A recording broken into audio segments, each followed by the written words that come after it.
आपण बनवणार आहोत शेपूची भाजी. त्यासाठी मी शेपू स्वच्छ धुवून घेतलेला आहे.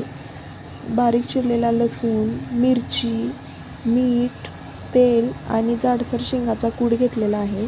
आता मी 10 मिनिट डाळ भिजवत ठेवली होती मुगाची.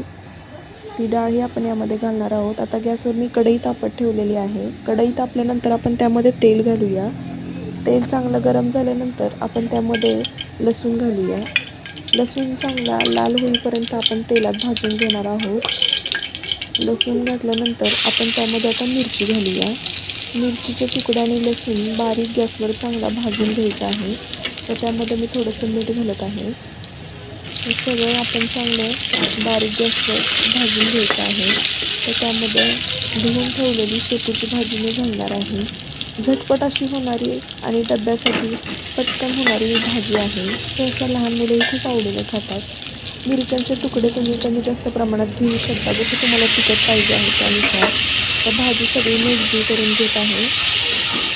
बघू शकता तुम्ही भाजीमध्ये मी वरून डाळ घातलेली आहे. डाळ ही आपण भाजीमध्ये चांगली एकजीव करून घेणार आहे.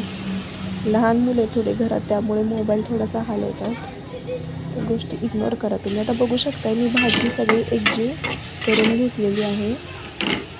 आता वरून मी त्यामध्ये शेंगाचा कूट घालत आहे. जाडसर शेंगाचा कूट घातल्यानंतर भाजी छान लागते. बघू शकताय मी वरून शेंगाचा कूट ॲड केला होता, तोही त्यामध्ये चांगला मिक्स करून घेतलेला आहे. वरून थोडंसं पाणी घालत आहे मी भाजी शिजण्यासाठी. आणि एक 5-6 मिनिटासाठी मी गॅसवर भाजी झाकून ठेवलेली आहे. 5-6 मिनिट झालेली आहेत. आपण उघडून पाहूया. आपली भाजी तयार आहे. तुम्ही बघू शकता आपली भाजी चांगली शिजलेली आहे. गरमागरम भाकरी आणि चपातीसोबत तुम्ही खाऊ शकता. आवडल्यास लाईक शेअर करा. थँक्यू.